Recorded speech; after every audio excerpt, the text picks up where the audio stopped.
Okay, so one of the first things I want you to do on this one is, and I put this and I realized I had this in my notes, but I forgot to talk about it last time, is I want you to, in this 012 folder, create a new file and name that file readme.md, right? So hopefully you're getting used to creating new files, right? And then on a README file, it's typically, and I know last week I had you do it in the root, so it probably would have been better to do it here. Oh, actually, do I already I've already got mine. Okay. So here's what I want you to do is I want you to tell me. So if you don't know Markdown, so this is a heading, right?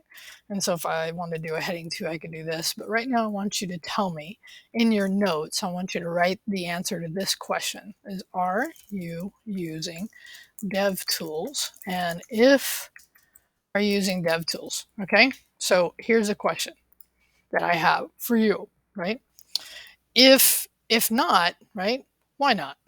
What's stopping you? And if yes, has it helped you understand what the code is doing?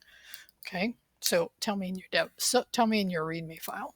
All right, so let's continue on now. Now that we've set up a function, this function we know takes input, okay? And in this case, it's a variable called input. The input is what we're passing. We talked about arguments and parameters, okay? So this is good stuff. So what if now, all right, we want to actually write another function. What if this function, let's call it mileage, right? So what do you think mileage is going to do? Well, based on the name, it's going to calculate mileage, right? So it's going to take in something, right? Again, we're going to use an arrow function here. There's our signature, right? So what would mileage take in, right? Let's see. Let's just think about it before we write, right? So what would mileage take in? Miles, comma, gallons. That would make sense, right? In order to calculate mileage, okay. Now, in this case, because I'm only calculating mileage right now, I could use a single line, but I'm actually going to do a little something else with it. So I'm going to say, right?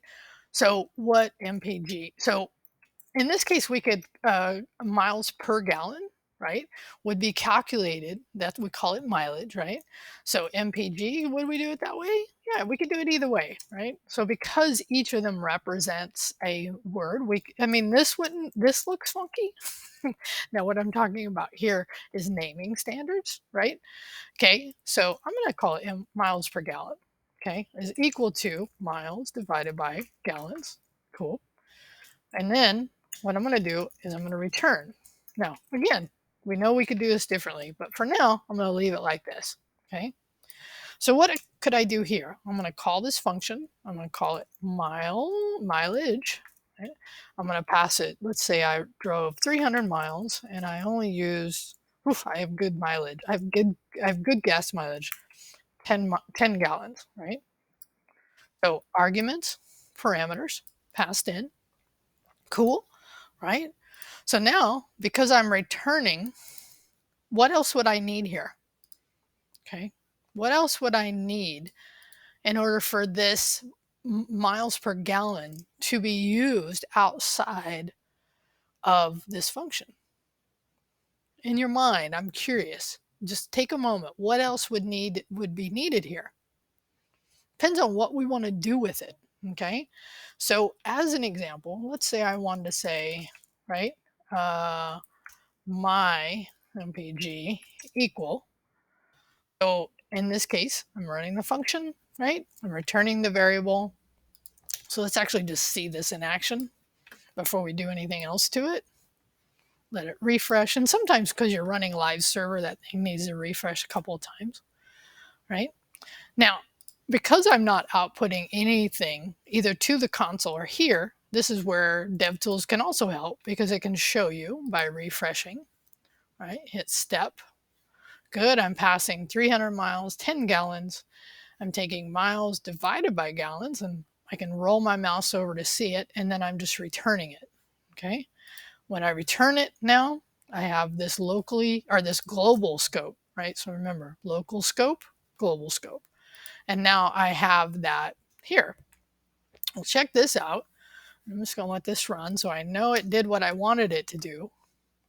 But how about instead of returning it, how about if I say I don't need it later, I call update DOM in here, okay? Look at that for a minute, right? So what happens here? Well, let's actually have the dev tool see it or show it to us. In addition, what would I need to change here? Because I'm not returning mileage now. I'm just, in this case, calling it and outputting to the page. Okay. All right, let's see it in action. Let this play through. It's the way I say it. There's probably a better word for it.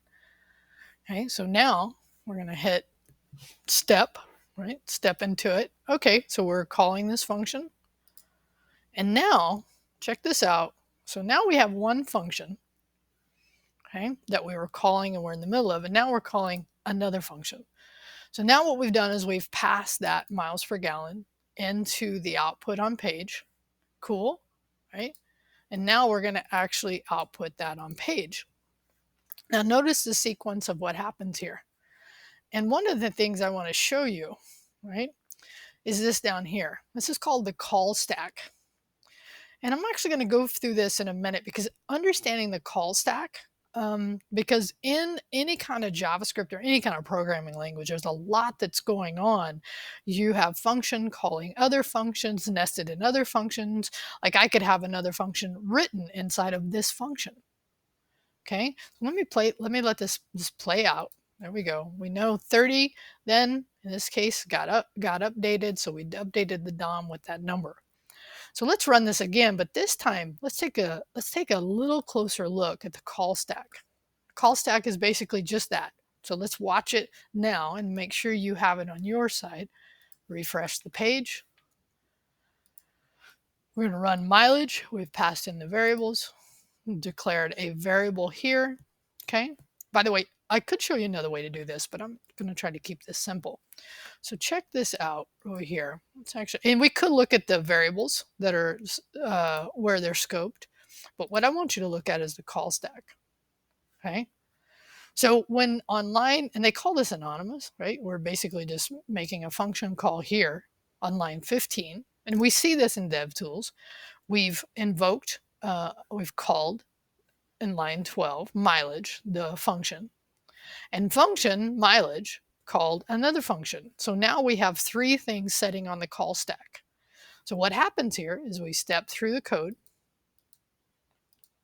Great. Now, well, what will happen now is now that update DOM is at the end. When we step in, then it gets popped off. So, right? So this is the way this call stack gets processed. Now we learn more about the call stack later on when we talk a little about asynchronous, because this happens very like this, but added a dimension in this. Asynchronous is when we make network calls, but understanding the call stack here is really helpful because often you're writing functions that are calling other functions. Okay, so hopefully that starts to help a little bit in the way, because it is very common, and I will want you to write functions that call functions. Okay. All right. So now in this case, what else could I do to this? Because wouldn't it be very, very common that I'd also want to know not just the miles per gallon, but maybe my cost, right? So this is another thing we can do in functions is we could actually pass also a third parameter. And in this third parameter, we could actually call it like, let's say 3. That's about what I saw gas was recently on a good day. And then in here, right, we could say, okay, this will be price. And then what would we do here, right? This would be, okay, we'd multiply whatever that is times price. Now, this is where you want to start understanding what we call the order of operations. Now, if you don't know the order of operations, let's just quickly take a look. Order of operations, JavaScript. I go, of course, to our favorite reference, order of operations. There's a lot here to understand, but if you scroll down, I think the thing that kind of, if you have any kind of remembrance of math, you covered these, they called them a little something different, right? But if you scroll down, you really, this is the thing that I think helps me the most. is understanding the higher the number is the way it processes, the way it calculates based on multiple operators in and in this case we call it an expression, but you might in math you would call it just whatever you call it. So in this case, if we group things, right? So, but in this case, let's scroll down and look at this. So here's how we process it right to left. Okay, if we're looking at exponents on multiplication and division and remainder, it's left to right. These have a higher priority than division, so that would mean when you're writing a fairly involved expression, you just want to understand that the multiplication, division, and remainder, which we haven't talked about, modulus is another word for that, those would be higher, so would exponents. But if you wanted to make make it calculate the way you want, you can just use parentheses. Okay. Now in this case, because they're at the same level, I don't really have to worry about that. Okay. Now this is no longer mileage, right? Well, it is mileage, but it's also cost of the trip or something like that. But check out what we could do here. Okay, so first order of operations, I want you to start kind of just having that in your head. But what I could do is say update DOM, right? And then I could just put in, I can just say, okay, now I want you to know what's going to happen here. Let's look at that for a minute. I'm going to call update DOM, but and this is really also the importance of understanding when things happen. So let's actually go look at this. Let's go look at this, because this is a more concise way of writing this. So when I call, right, I'm going to have a breakpoint, right? So here we go. We're going to call mileage. Now, again, we should update the name of the function because it's more than doing mileage. And we're setting here. Why didn't it stop? There we go. Okay. So when I come in here, it's going to say update DOM.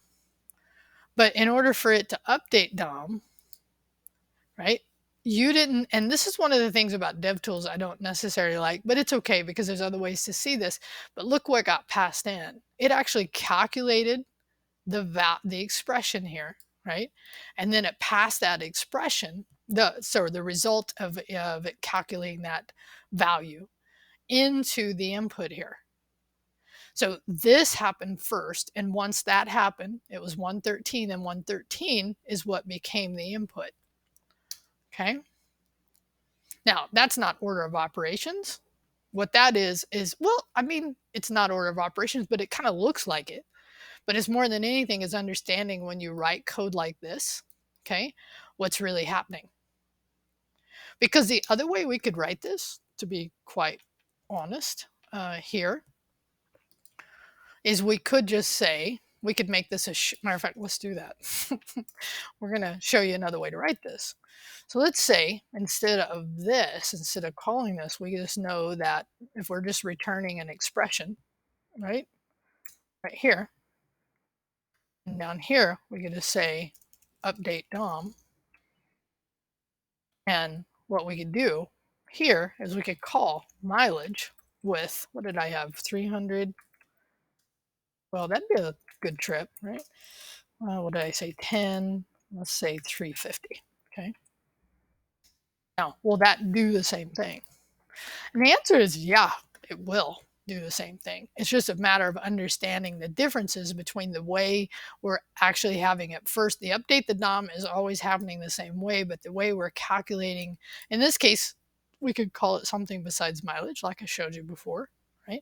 But this is what's happening is first this runs. Now here, let's go ahead and watch this walkthrough, okay? Oh, why isn't it catching there it is. It takes a moment to catch my breakpoint. Don't know why. There we go. So the way you know your breakpoint's activated is these are highlighted. If they're gray, if that's gray, it just means for some reason it didn't catch it. It's probably because of the live server.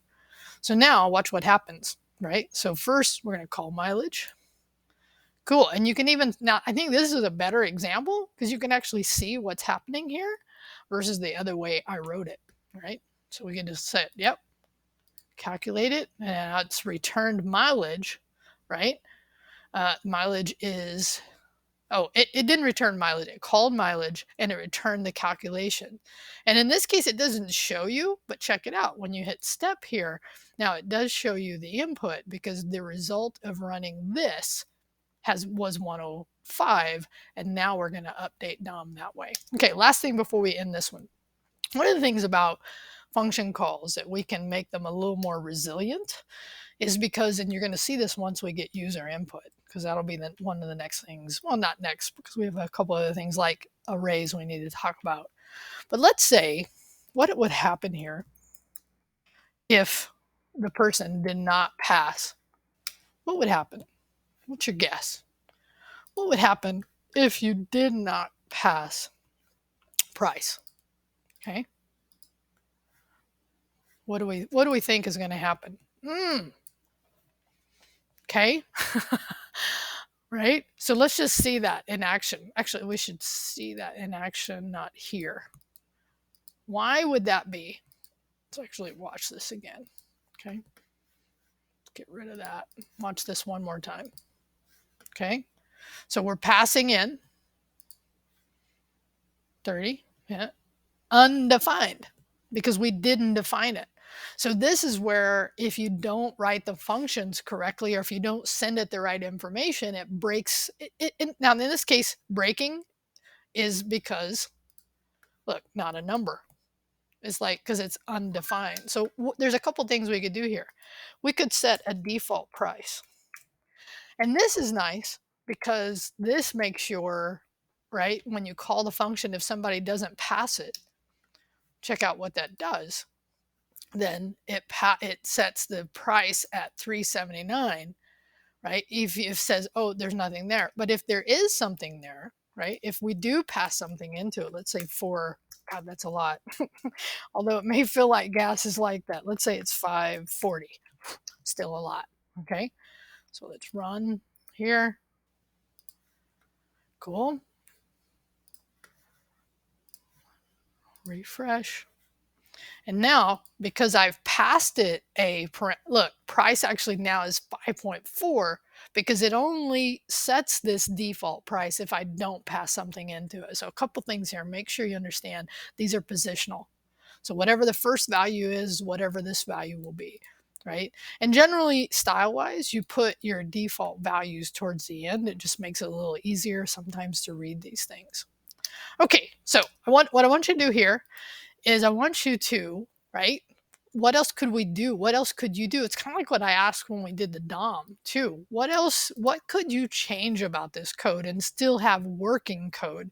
And that's important to understand because one of the things you can know that I will do is I am going to, as you submit your work, right? So first do a commit here. Do a commit. Let's call this, what shall we call this? This one would be writing the mileage program. Let's say starting the mileage program would be your commit on this one. Okay.